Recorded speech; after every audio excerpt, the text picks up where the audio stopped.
most countries, their laws are based off of things that are against the Torah. America's legal system is against the Torah. I mean, democracy is against the Torah. Jews are not democratic. We don't believe in democracy. The democratic mindset that everybody has an opinion and we vote for it, that's not a Jewish concept. Right. So there's an authoritarian, meaning that there is one king and everybody else follows.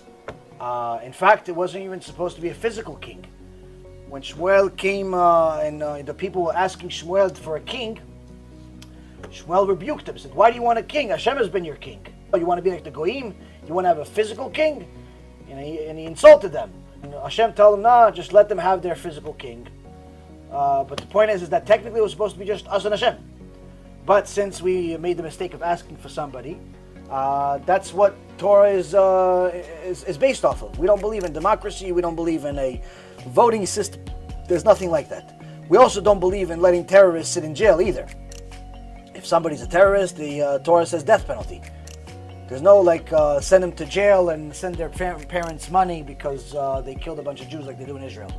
So that's also a law of the land that's the opposite. And generally, Eretz Yisrael today is run by secular Jews and some Arabs that are the opposite of Torah. Many of them hate the Torah. Many of them are anti-Torah. And for example, this past weekend, this Eurovision that was celebrated in Israel was one of the biggest mistakes in the country's history, and for sure the biggest mistake in Bibi Netanyahu's life, because this is something that he most likely will never be able to do tshuva for, because he simply made it his business to tell 30,000 people to violate Shabbat. So now 30,000 people violated Shabbat and it all goes to his account too. Meaning even if he does tshuva for himself, starting now, he starts keeping tshuva. Now, how is he going to make up for 30,000 people unless he becomes a kiruf speaker of some kind? I don't know. He starts giving lectures in different Batei Knesset for free. And he tells people, I made a mistake, I had Eurovision. Or maybe if he does that, he can fix it. But otherwise, he can't fix it. Why? You have 30,000 people desecrated Hashem's name in public. In public, due to his so-called okay. So it's a very, very stupid decision. And most likely, I would be surprised if he finishes the year. I would personally be surprised if he finishes the year. It's not just in government. I literally mean physically.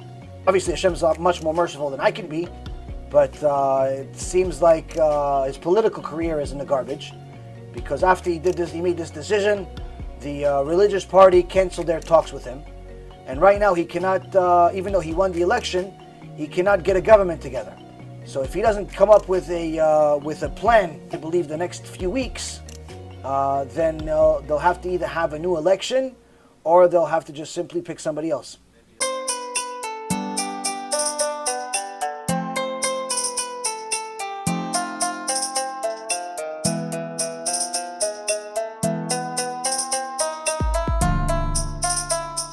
Let me know what you think and make sure to share it, because other people need to learn too.